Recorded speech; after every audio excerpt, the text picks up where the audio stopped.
Specialist McCloughan was awarded our nation's highest and most prestigious award for valor by the President of the United States, the Medal of Honor.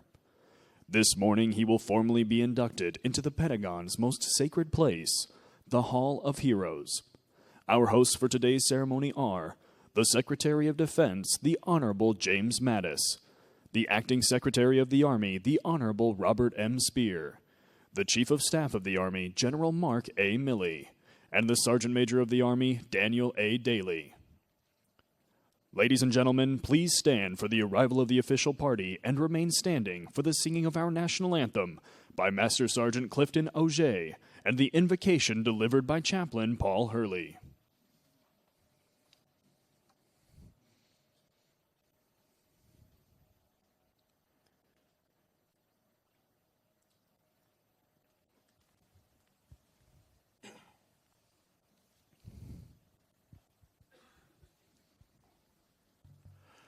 Oh, say, can you see by the dawn's early light what so proudly we hailed at the twilight's last gleaming, whose broad stripes and bright stars through the perilous fight o'er the ramparts we watched were so gallantly streaming, and the rocket's red glare, the bombs bursting in air, gave proof through the night that our flag was still there.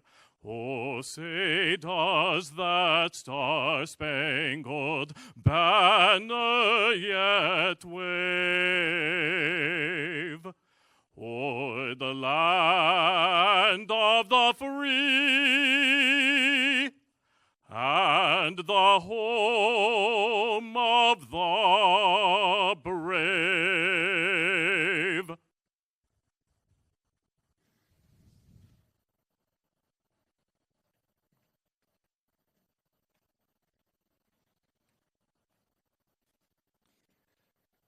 Let us begin in prayer with these sacred words. No one has greater love than this, to lay down one's life for one's friends. Let us pray. Almighty God, thank you for this time together and the privilege to serve you and our great nation.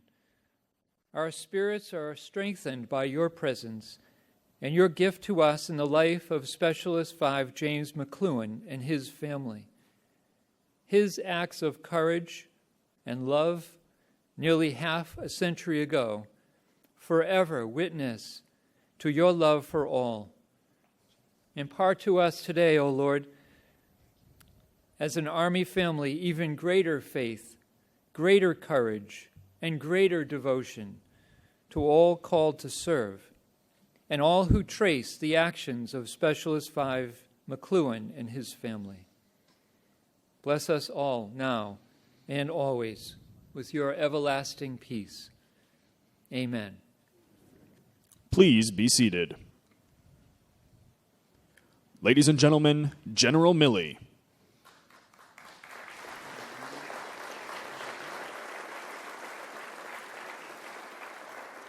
What a great day we have today. 48 years late, but what a great day to honor the valor of Spec 5, Jim McCloughan. And Jim has been an American hero both in uniform and out of uniform. And I want to welcome everyone here today. It's a distinct honor for the Army, a distinct honor for the Department of Defense, a distinct honor for the entire nation. And as you grow up, you start reading history books about our country, about these great United States, and you uncover stories of folks in uniform and out of uniform who have courage above and beyond the call of duty. And those stories seem unreal. They seem that they occurred in incredible circumstances and against often insurmountable odds. Well, today we celebrate one of those stories. And we are lucky to have him here today in the form of Specialist Jim McCloughan. He's a living example of all that we all should be. His entry into the ranks of our greatest national heroes as a recipient of the Congressional Medal of Honor is 48 years overdue. And thanks to the men of Charlie Tigers, Charlie Company, 3rd Battalion, 21st Infantry, for your personal years of persistence to ensure that Jim's valor was duly recognized. And many of Jim's teammates are here with us today as we add Jim's name alongside the 3,498 others who wear the Congressional Medal of Honor. I'd like to extend a special welcome to Jim's family, both his wife Sherry and his 2 sons James and Matt, and both of his brothers Michael and Thomas, who are all here today, and thank you for being here to honor Jim's bravery and courage. And thanks also to the members of Charlie Company 321 who are here with us today. We've got William Arnold and Randall Clark, who was the PL at the time, Michael Martino, Charles Matthews, Joseph Middendorf, Kent Nielsen, Robert Pace, Michael Snyder, and Orestes Trush. There were many of us in the company that day, but that's who's here with us today. And if you could honor us by standing to be recognized.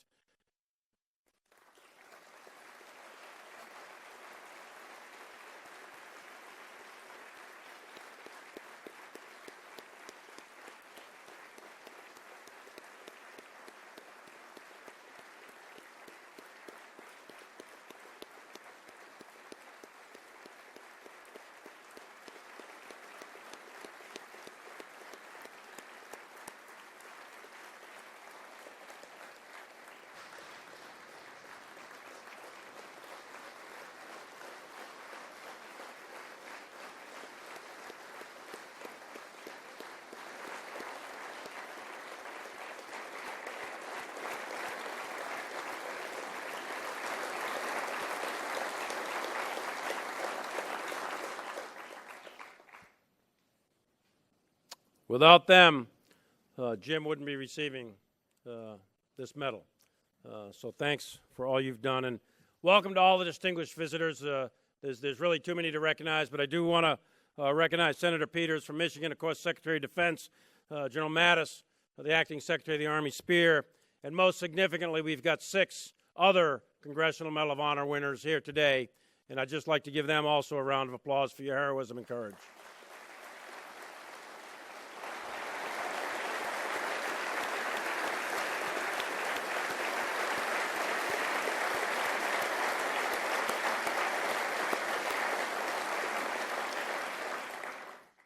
So Secretary Mattis is going to describe the individual valor that Jim exhibited on those fateful days from 13 to 15 May 1969, and I'd like to give you a little bit of context.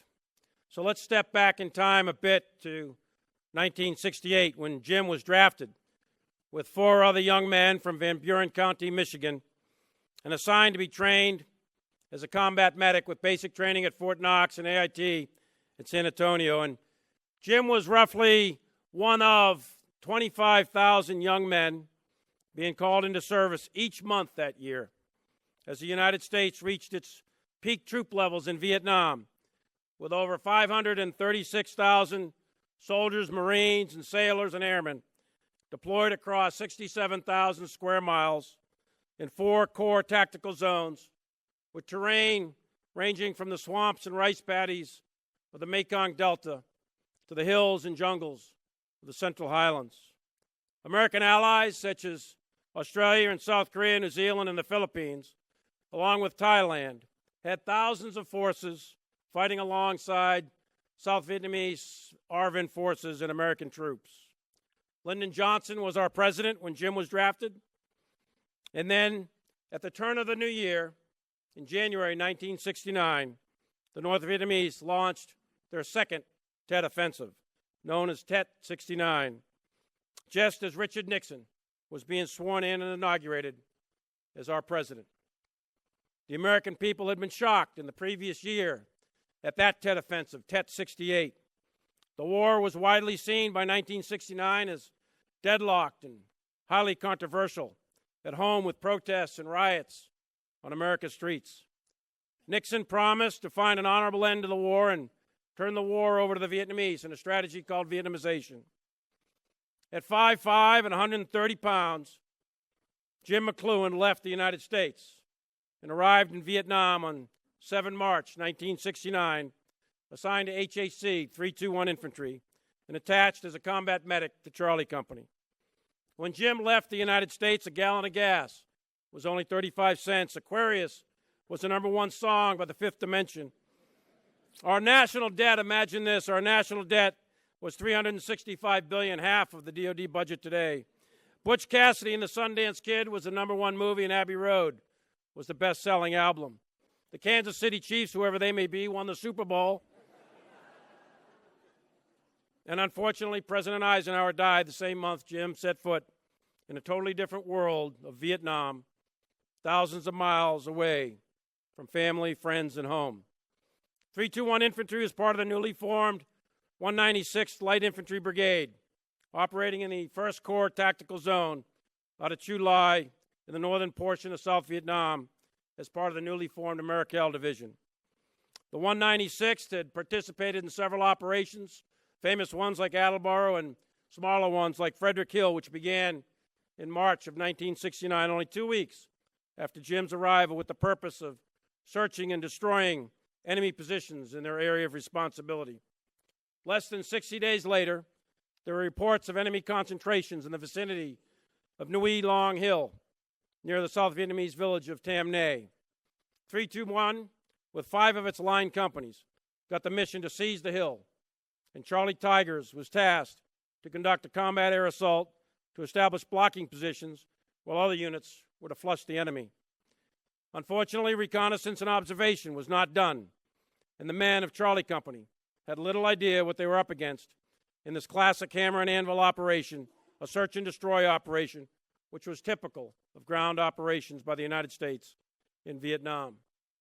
On 13 May 1969, the weather was hot, stifling humidity of the heat and tropical climate of South Vietnam, as 89 brave American soldiers in Charlie Tigers went wheels up from LZ Center, a fire base, what we would now call a forward operating base in the western portion of Quang Nam Province, designed to house artillery and the battalion headquarters.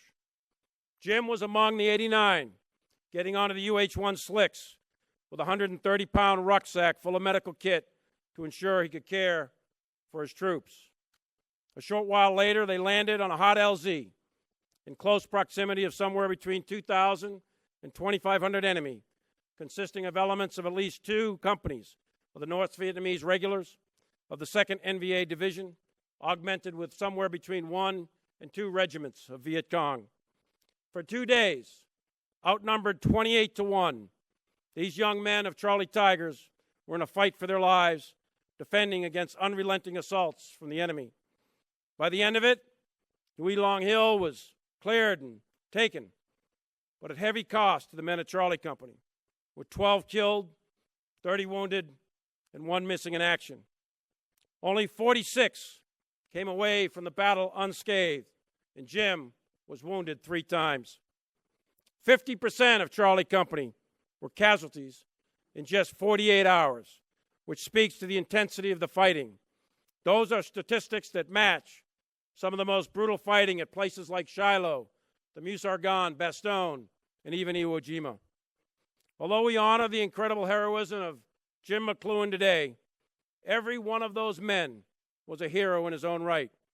Every one of them displayed uncommon valor against a vastly superior enemy. And Jim will be the first to tell everybody he's wearing this Medal of Honor not for himself, but for the company of heroes that he bled with in May of 1969.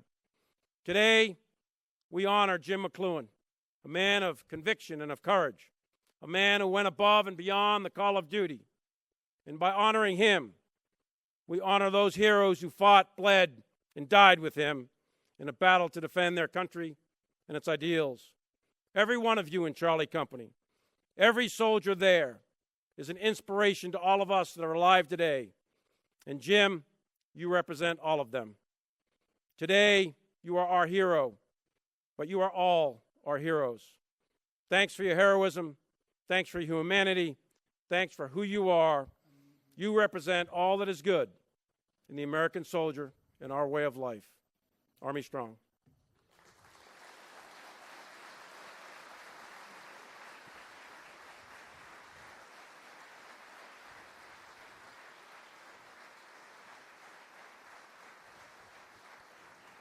Ladies and gentlemen, Mr. Spear.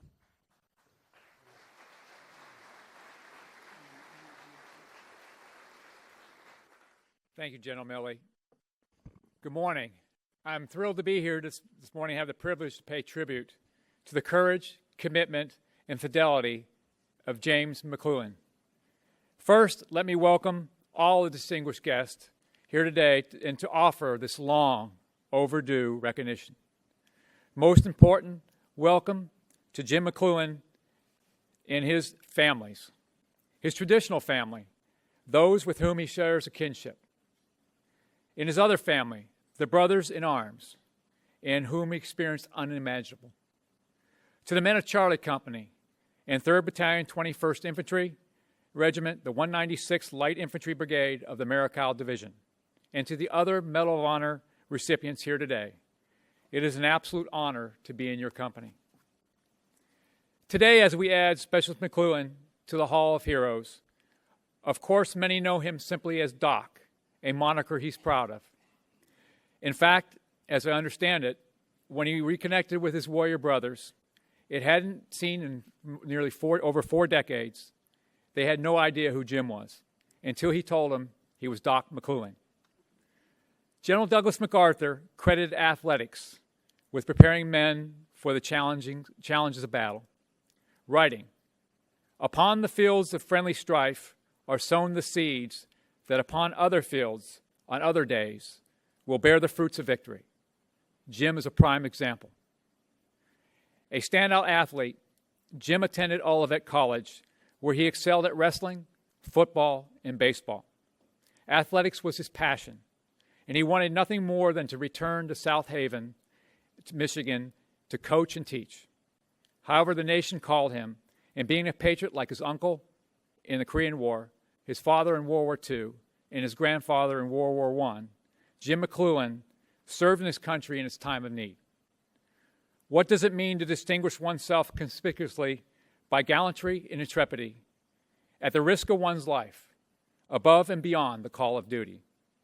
The criteria by which the Medal of Honor recommendations are judged.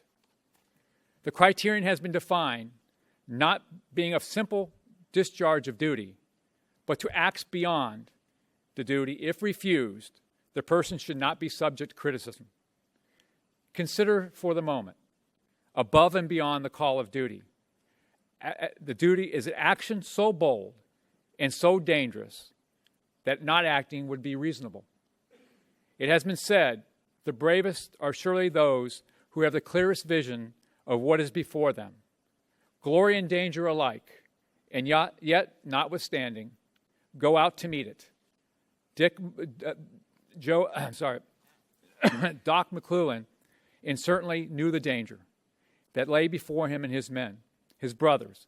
However, not acting was against his character.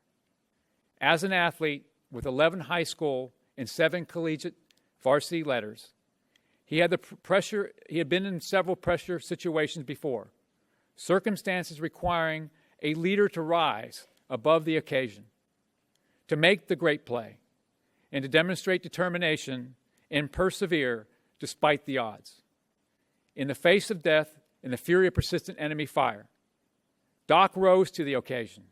Repeatedly, he risked his life so other men would persevere. Without food, without sleep, and using his own limited water to treat the wounded, Doc persevered for his brothers. Wounded on the first day, he had the opportunity to leave the battle. In fact, his commander ordered him to do just that. But Doc wasn't going to abandon his men, his teammates, in their greatest need. So he stayed. He was wounded twice more the following day. Yet he continued to treat and inspire his men. And only after binding their wounds did he tend to his own. Jim is fond of telling people that life is about the moments of inspiration. Jim recalls having such a moment in the heat of battle, so inspiring that I asked him about it on a phone call this last Friday.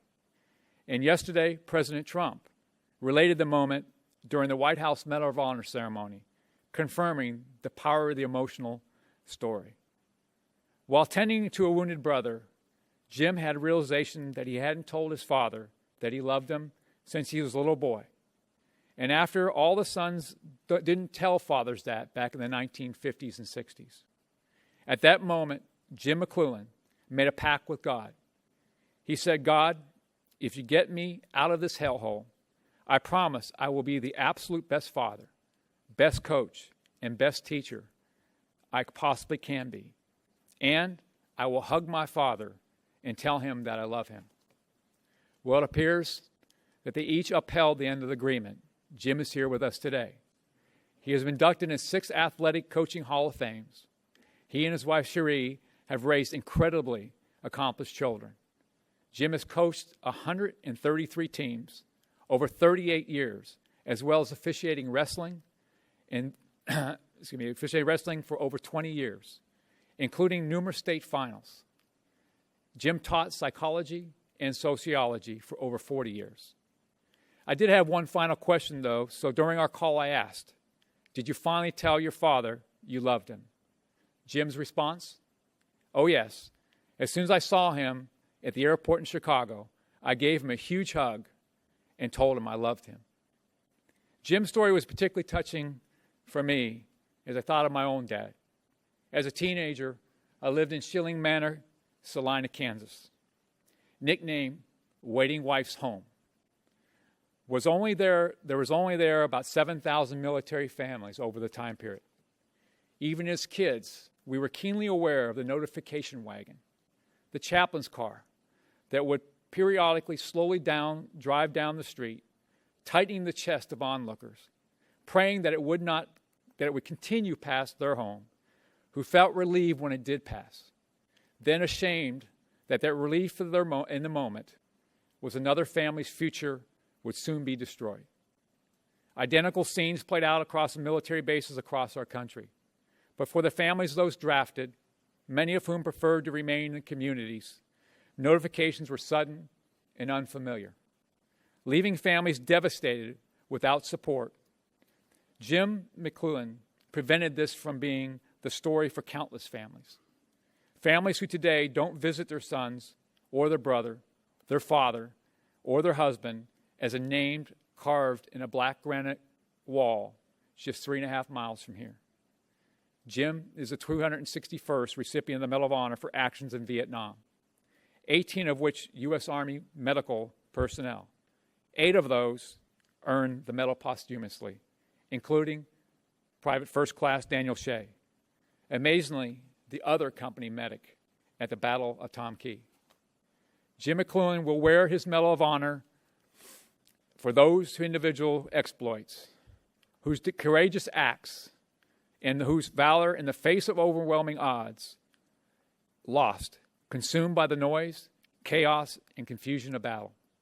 He, like every other Medal of Honor recipient, is the first to say, he isn't a hero.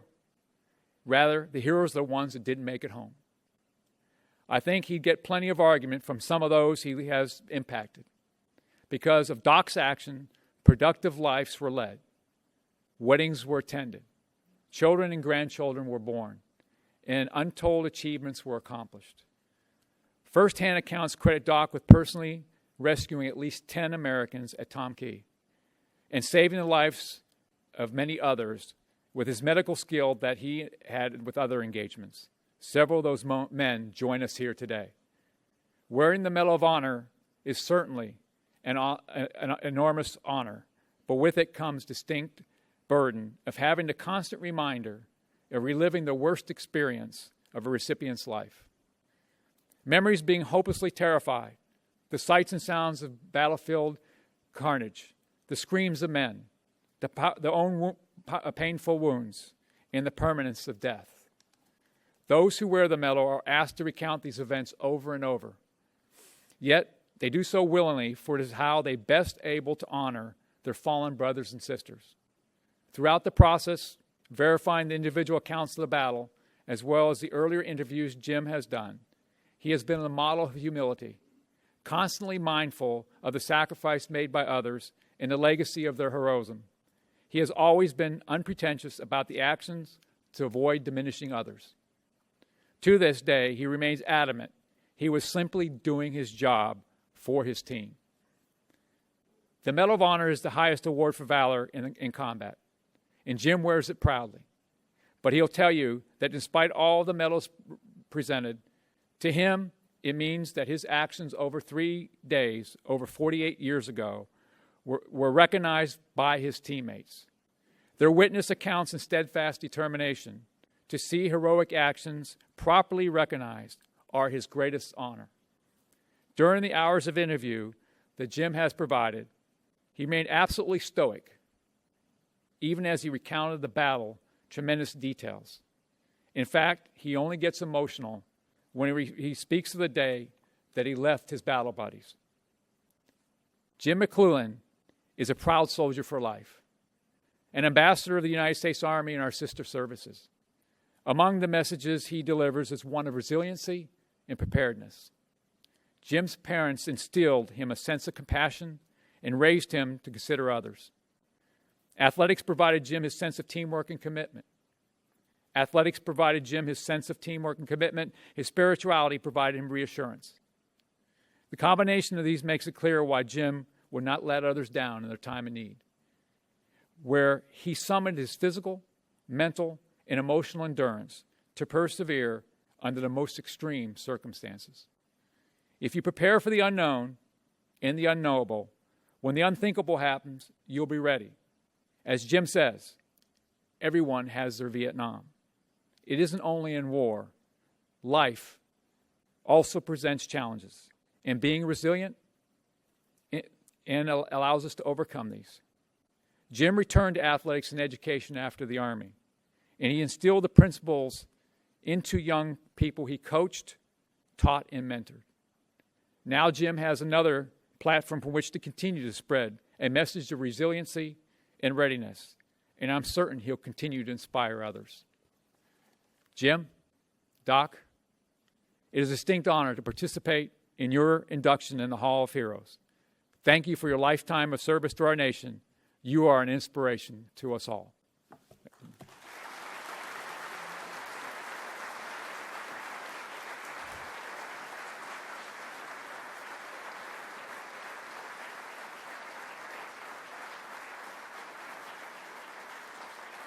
Ladies and gentlemen, Secretary Mattis.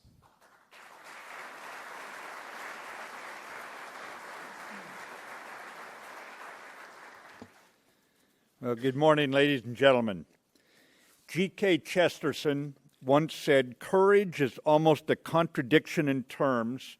It means a strong desire to live, taking the form of a readiness to die. He must seek his life in a spirit of furious indifference to it. He must desire life like water and yet drink death like wine." Senator Peters, Deputy Secretary Shanahan, Secretary Spear, wonderful words. General Milley, great words. Sergeant Major Daly, but most of all to Charlie Tigers and Specialist 5 Jim McCloughan. Cherie, you married well to a most wonderful person. They met at the Messiah, a reminder for all you young troops to go to church. To the holders of the Medal of Honor who are here today, between you, Charlie's Tigers, and Jim, you remind us of the gravity of the decisions we make in this building, the support we owe in this building, and the enduring truths of combat, the need for a level of physical stamina that goes beyond words to describe it. And I would just tell you that your example, your story are welcome here with all the humbling impact it has on every one of us, regardless of rank. You're a comrade in arms who reminds us what it is we're all about. Left unsung, a Greek poet wrote many, many years ago, a couple thousand, left unsung, even the noblest deed will die. And thanks to the U.S. Congress, we are now going to make certain that that story will not die when Charlie's Tigers move on to meet their buddies. We will not deprive the rising generation of this vision of valor, for in the fullness of time, they will give us the heroes that we hold them up to be for life. And that's exactly what will happen in this building as each generation of warriors comes through the U.S. military. Today, Jim, we hold you up. And I'd tell you, sir, that while this honor is long overdue, it comes in earnest. We are very, very honored to have you, your bride, and your family here today. We stand in respect of you, of your warrior brothers, and of your heroic sacrifice, because you stand as a living example of America's awesome determination to defend herself, or what President Trump called yesterday, and I quote, America's unbreakable spirit. This son of South Haven, Michigan, a four-sport, as you know, varsity athlete, lettered, a collegiate wrestler, a football player, baseball player, he had planned for himself a life of quiet excellence in the classroom, given 100% there, as your father had taught you, Jim, as a teacher, as a coach, and then destiny tapped him on the shoulder, as it does to some men. Jim McCloughan was drafted into the Army at age 22. And I remember those days. I showed the Army. I ran down and joined the Marine Infantry when it came my way. Not the brightest draft dodger that ever walked the face of the earth. But I would tell you, too, that we look at your Army service and we detect a higher purpose unfolding. Your longtime love of athletics had bestowed a basic knowledge of sports medicine even in you, and it was ideally situating you for the medical specialist mission. With your competitive spirit that still shines through loud and clear today, soldier, and your physical daring so often displayed on the football field, you are going to make yourself a lifeline on the battlefield. And 8,000 miles away from his Michigan home near Tam Khe, Vietnam, in the most atavistic and I would say primitive environment on earth, Jim McCloughan lived the contradiction of courage. There the man his comrades called Doc stood tall when every human instinct would have kept the ordinary man down flat on his stomach. And Jim, you were not ordinary, nor were your battle buddies that day. With a heat index over 100 degrees as you assaulted into that area, Specialist 4 Bill Arnold was thrown from his helicopter when it was down by enemy fire. And then Private McCloughan, the varsity football player, ran 100 meters over open ground, again when any natural instinct would have said, just get down, dodging crossfire to rescue his wounded brother in arms and carry him to safety. Carry him to safety. Remember the size of this soldier doing that in the midst of that heat and that battle.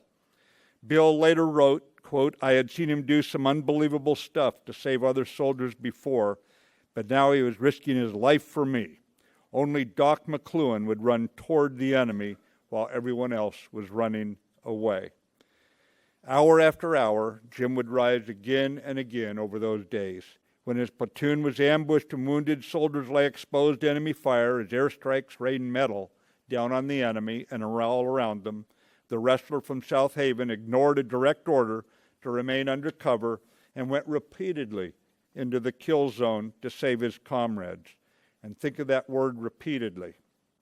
He was so close to the assaulting enemy forces that Sergeant Joe Middendorf and Doug Hayton, M60 machine gunners, feared they'd shoot their own medic, who still remembers to this day the machine gun bullets flying by his head.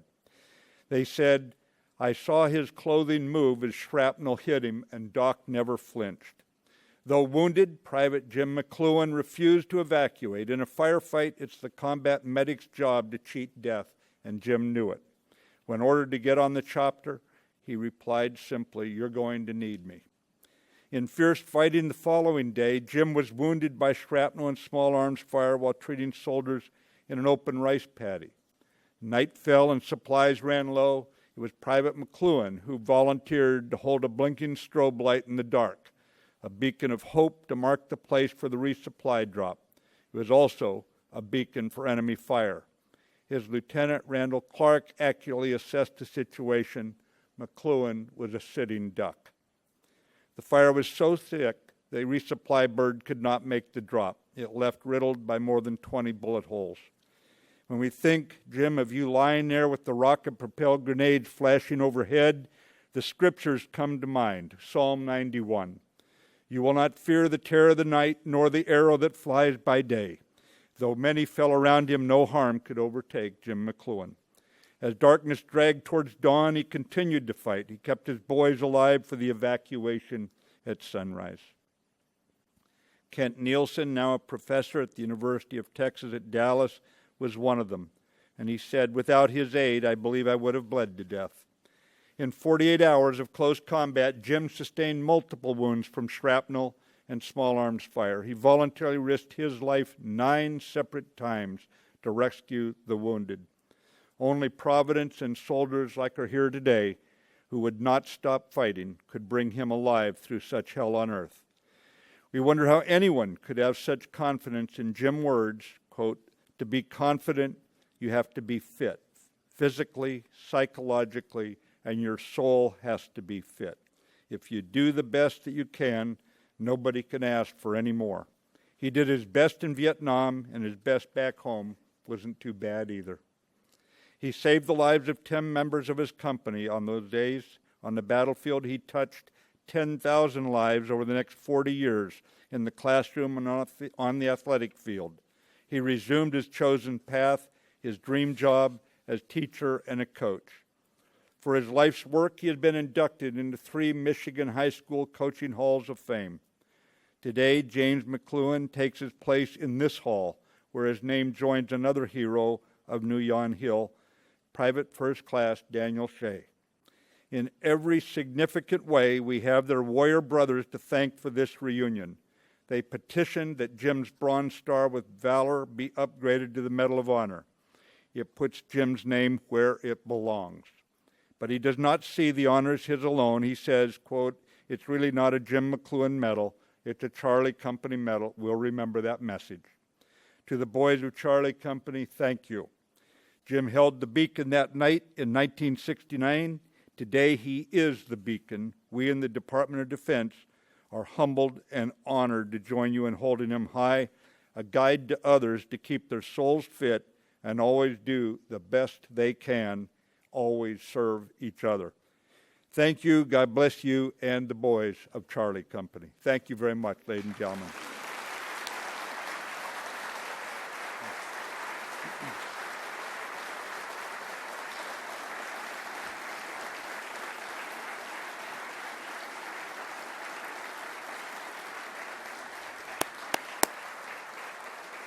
Thank you.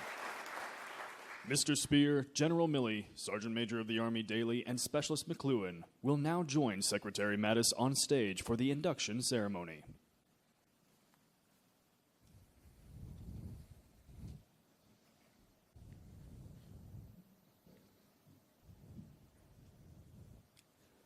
Ladies and gentlemen, please remain seated during the presentations. The President of the United States of America, authorized by Act of Congress March 3, 1863, has awarded in the name of Congress the Medal of Honor to Private First Class James C. McCloughan, United States Army, for conspicuous gallantry and intrepidity at the risk of his life above and beyond the call of duty. Private First Class James C. McCloughan distinguished himself by acts of gallantry and intrepidity at the risk of his life above and beyond the call of duty from May 13 through 15, 1969. While serving as a combat medic with Company C, 3rd Battalion, 21st Infantry, 196th Light Infantry Brigade, Americal Division. The company air assaulted into the area near Tam Kai and Nguyen Hill. On May 13th, with complete disregard for his life, he ran 100 meters in an open field through heavy fire to rescue a comrade too injured to move and carried him to safety. That same day, 2nd Platoon was ordered to search the area near Nguyen Hill when the platoon was ambushed by a large North Vietnamese Army force and sustained heavy casualties. With complete disregard for his life and personal safety, Private First Class McCloughan led 2 Americans into the safety of a trench while being wounded by shrapnel from a rocket-propelled grenade.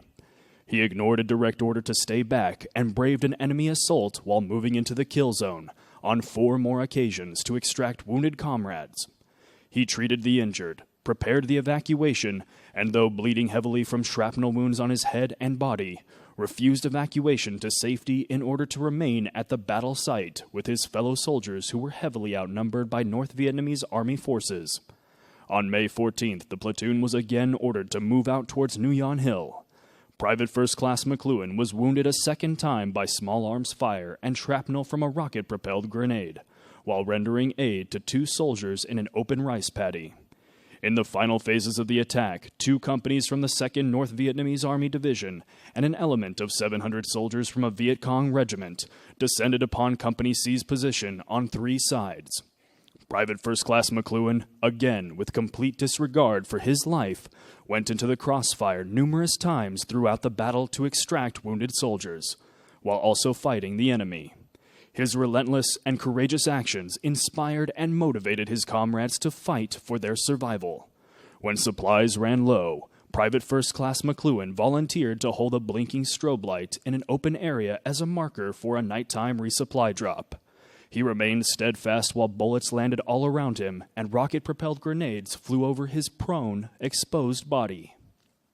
During the morning darkness of May 15th, Private First Class McCloughan knocked out a rocket-propelled grenade position with a grenade, fought and eliminated enemy soldiers, treated numerous casualties, kept 2 critically wounded soldiers alive during the night, and organized the dead and wounded for evacuation at daylight.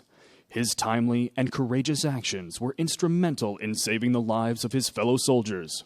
Private First Class McCloughan's personal heroism, professional competence, and devotion to duty are in keeping with the highest traditions of the military service and reflect great credit upon himself, the Americal Division, and the United States Army.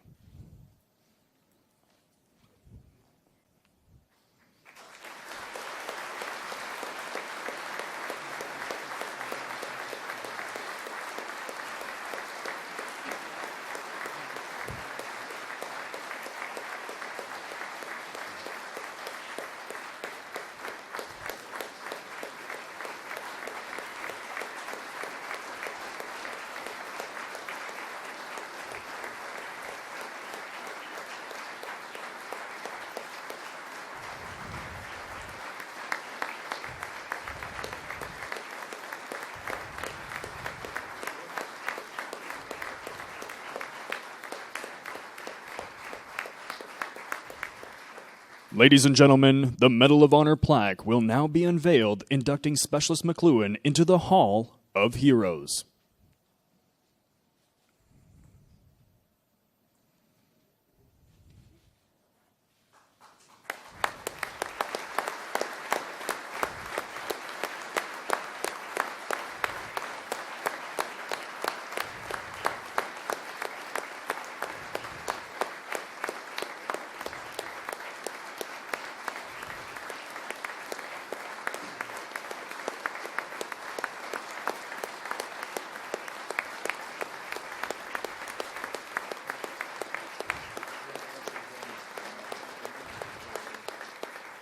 At this time, the Medal of Honor flag will be presented to Specialist McCloughan. On 23 October 2002, Public Law 107-248, Section 8143, established the Medal of Honor flag to recognize service members who have distinguished themselves by gallantry in action above and beyond the call of duty.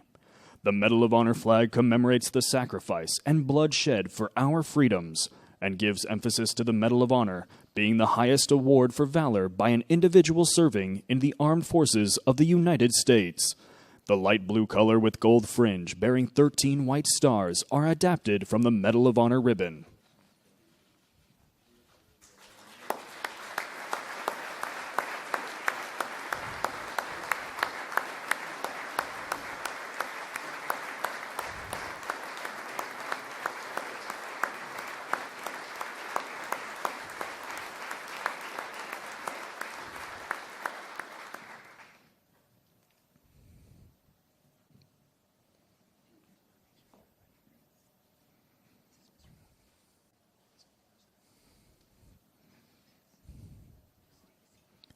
Thank you, Secretary Mattis, Mr. Spear, General Milley, and Sergeant Major of the Army Daly. Ladies and gentlemen, please be seated. Ladies and gentlemen, Specialist 5, James C. McCloughan.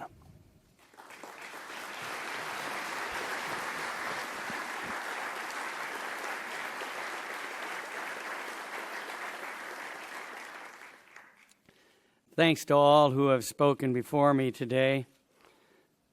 General Milley, Acting Secretary Spear, Secretary Mattis, thank you for your leadership in the world's most powerful military and the most powerful country in the world. This medal is special because it has involved 2 presidents and 2 Secretary of Defenses. My gratitude to President Donald Trump and former President Barack Obama, former Defense Secretary Ashton Carter, Defense Secretary General James Mattis, good first name, former Senator Carl Levin, who worked 4 years on this project, Senator Debbie Stabenow, my wife says give it to a woman, she'll get it done, and Gary Peters, Congressman Fred Upton, other members of the Congress, Department of Defense guests, Gold Star families, very important people, fellow Medal of Honor brothers, I can now call you my brother, Lieutenant Clark, the men of Charlie Company who wrote the eyewitness letters, and the Army team from the Pentagon who has helped my wife and I through this journey. I love you. Thank you all for recognizing the extraordinary courage of the men I'm going to talk about here today. Thanks to my sidekick, soulmate, and wife, Cherie. You are my rock.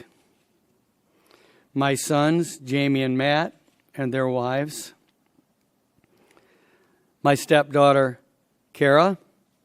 She has a milestone birthday today. I'll let her tell you which one it is.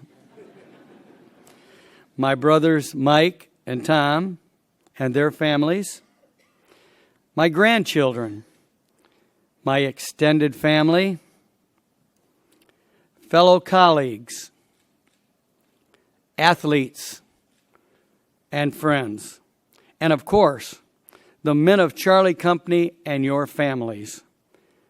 I'd like to thank my Uncle Jack back home who couldn't be here today for being my idol, my inspiration, and my encourager.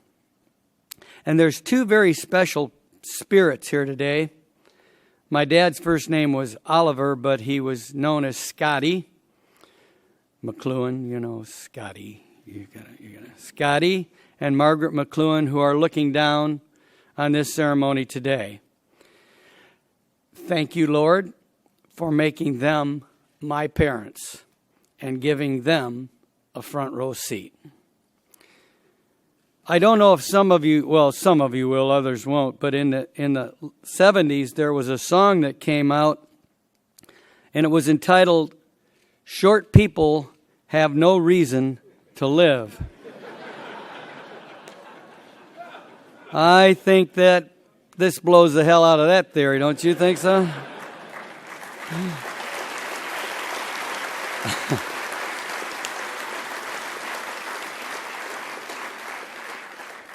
In an interview Friday, I mentioned that there were 2 things that I never dreamed would happen in my life.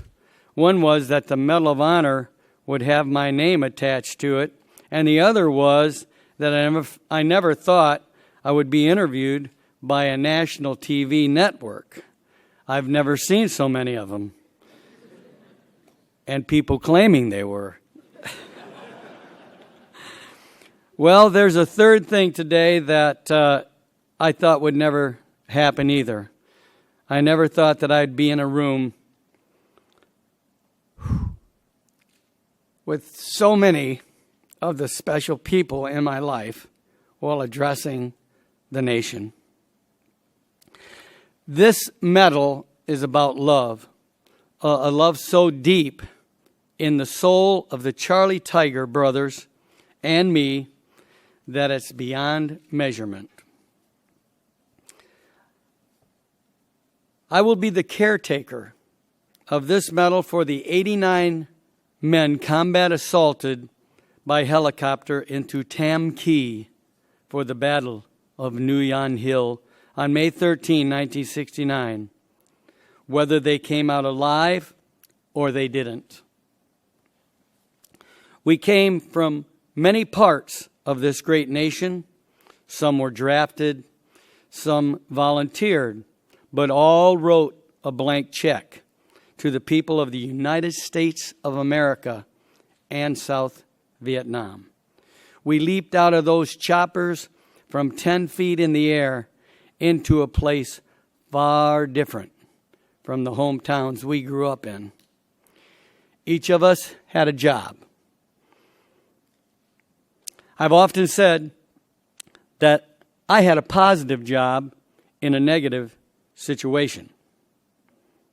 I was able to save lives. I took my duties really seriously, as did the brothers over there from Charlie Company.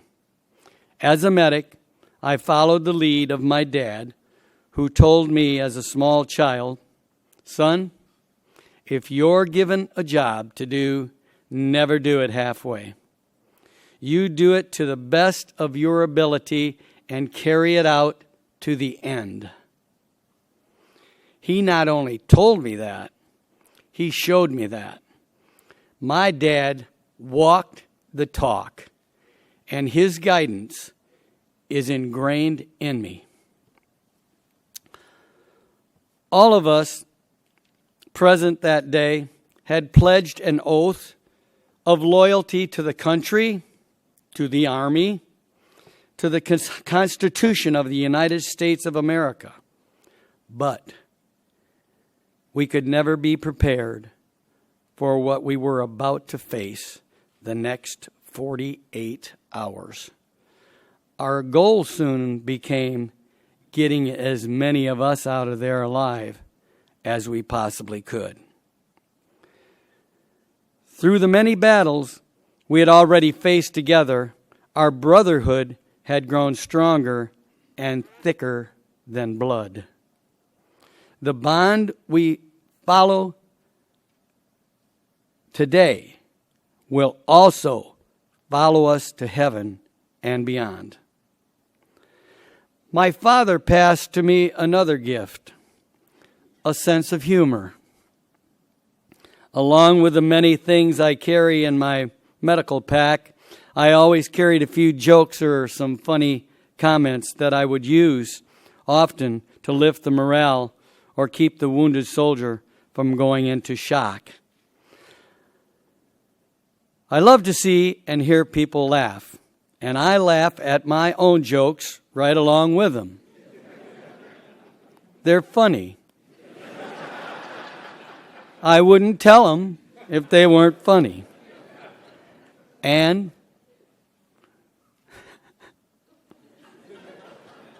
Red Skelton was one of my favorites. He laughed along with his jokes too. I have continued to use this gift and will until the day that I die. As a matter of fact, I told my wife, Cherie, that I would like her to place a piece of paper on my chest at the funeral with a joke written on it.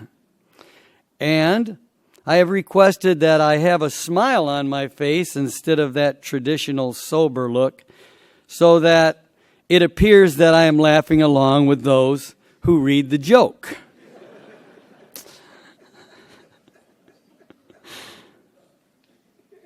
Let me give you a sample of a joke that I might tell.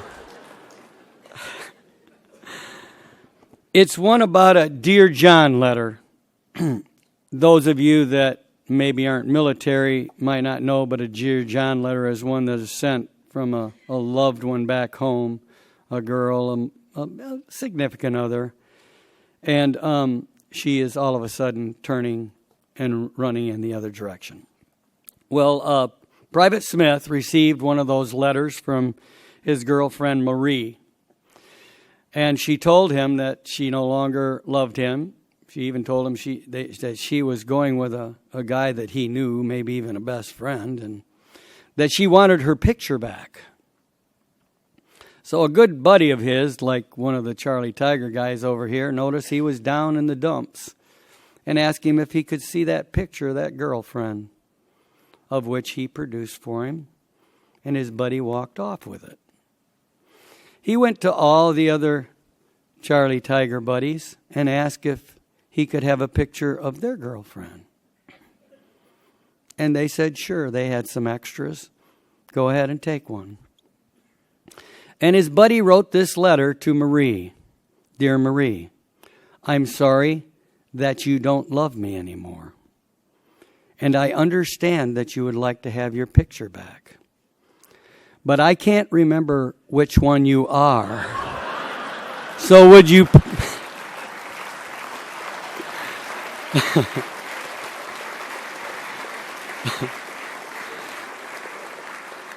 So would you please take yours and send the others back?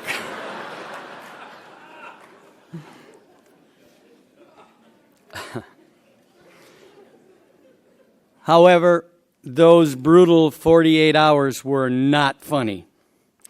We discovered we were not alone. The first night when my second platoon was ordered to search and clear, now we got 2 helicopters shot down when we came in, right? And they're telling us to move out towards the enemy, outside of our perimeter.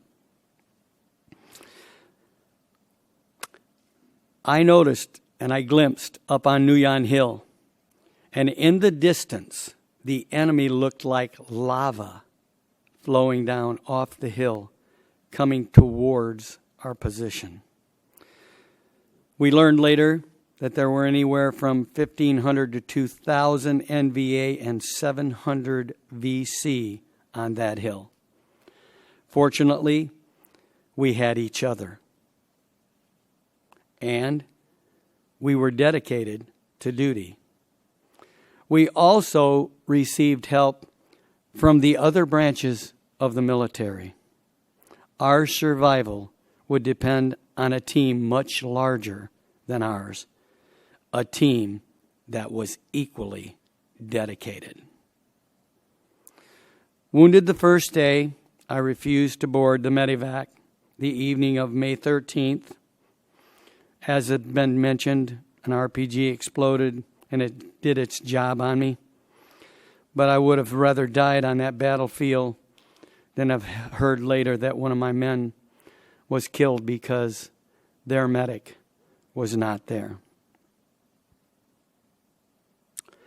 Sergeant Joe Mittendorf also refused to get on that chopper. He, along with Sergeant Doug Hatton, became a huge factor in keeping me alive and allowing me to rescue others. They continued to cover me for the last 24 hours with their machine guns. After nearly 50 years, the Purple Heart that Joe earned that day on the battlefield was finally pinned on him Sunday evening at the Army reception. Thank you, Joe, for your service and sacrifice.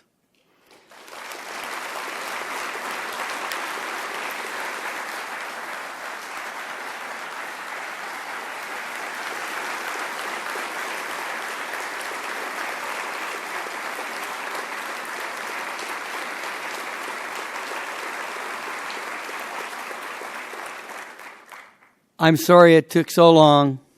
I love you, brother. I owe much to my parents, family, mentors, teammates, and friends for what I was able to accomplish as a medic. My character was molded by them, and the mental discipline I learned from athletics allowed me to maintain my focus during our many battles. I also am thankful for the job I had at a funeral home during my high school years. It equipped me with the experience of working emergency situations. As a matter of fact, we were the emergency teams back then, that we'd take the hearse out in emergency situations, and it taught me how to handle death. Facing the death of those I knew in my school and my community helped me to cope with the responsibilities I had confronting death in Vietnam. But again, nothing could have prepared me for what I would face in that war. The brave soldiers who died in my arms will remain in my mind and my thoughts for the rest of my life. I heard the last words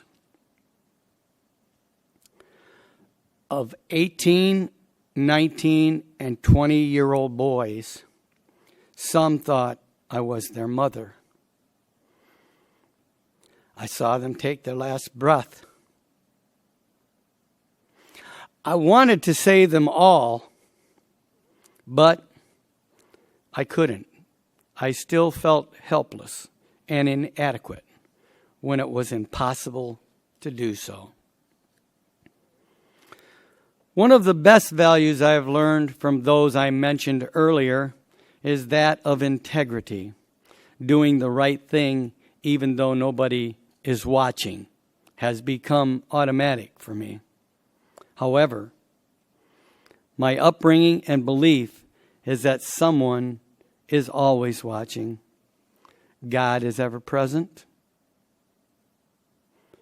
I was grateful He was close by in Vietnam.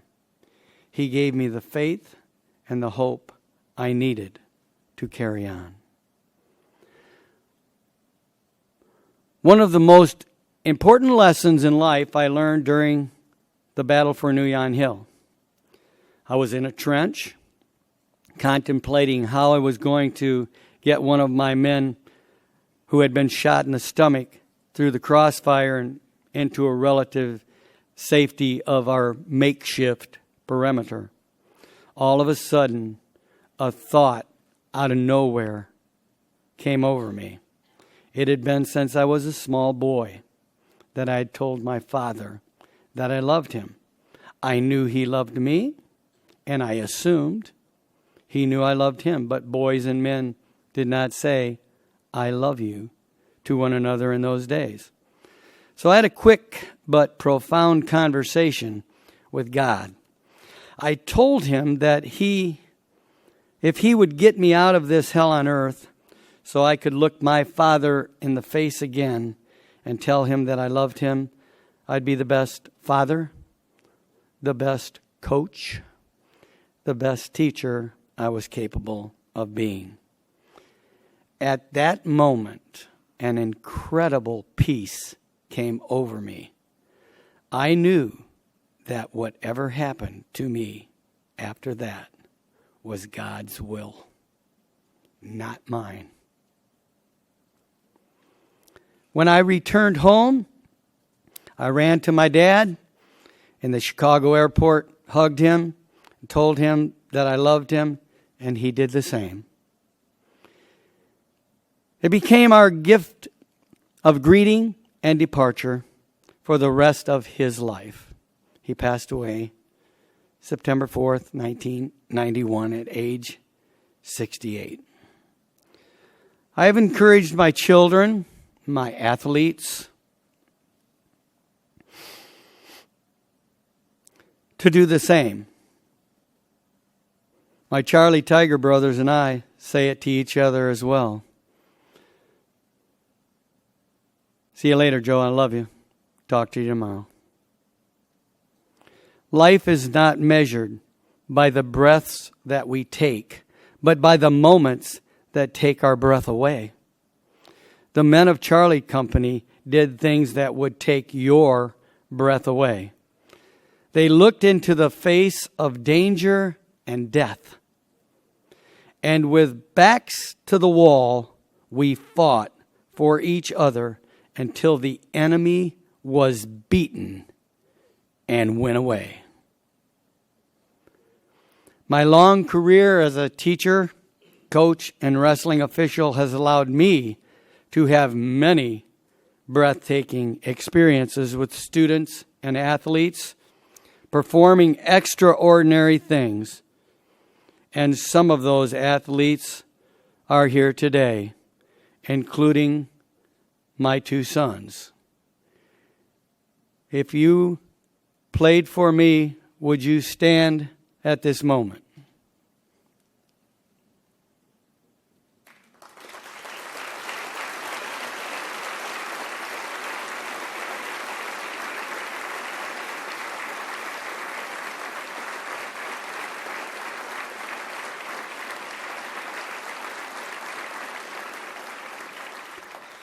The big guy down front here is my grandson. I even got to coach my own grandson. My journey through life has taken me from the simplistic early rural life to high school and college as a student and an athlete, to being a soldier and back to education as a teacher, coach, and official. I have been a part of many groups that carry the label team.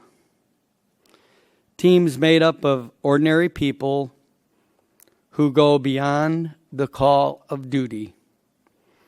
I've seen them accomplish the same, many, many different kinds of things, to be possible through hard work, selfless sacrifice, and love for each other.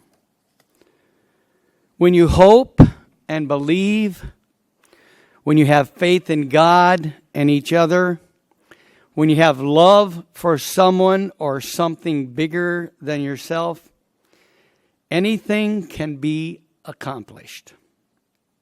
These men, my brothers, are living proof. Faith, hope, and love abide. But the greatest of these is love.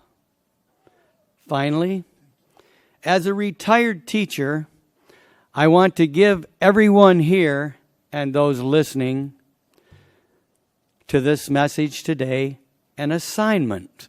Thought you were getting away scot-free, didn't you? If there is someone you have neglected to say, I love you to, do it today. You have so many avenues by which to carry out this assignment, so do it. Do not wait any longer. We are not promised tomorrow. I almost waited too long with my dad. God bless you all. God bless our military and government leaders. And on a final note to my fellow warriors, I would gladly stand up next to you and defend her still today. 'Cause there isn't any doubt I love this land. God bless the USA.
Thank you, Specialist McCloughan. Ladies and gentlemen, please remain standing and join in singing the Army Song. The words to the Army Song can be found in your program. March along, sing our song with the army of the free. Count the brave, count the true, who have fought to victory. We're the army and proud of our name. We're the army and proudly proclaim. First to fight for the right and to build the nation's might, and the army goes rolling along. Proud of all we have done, fighting till the battle's won, and the army goes rolling along. Then it's hi, hi, hey, the army's on its way. Count off the cadence loud and strong. For where'er we go, you will always know that the army goes rolling along.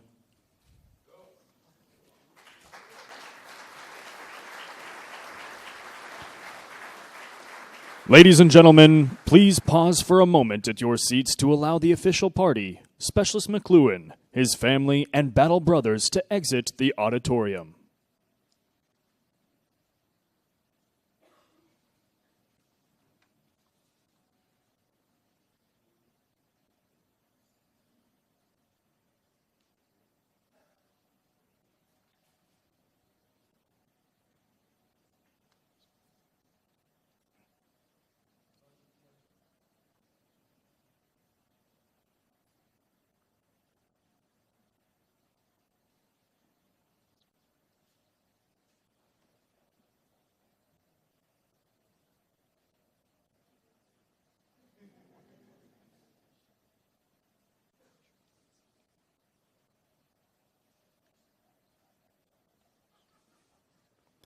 Ladies and gentlemen, please continue to remain at your seats until your row has been released.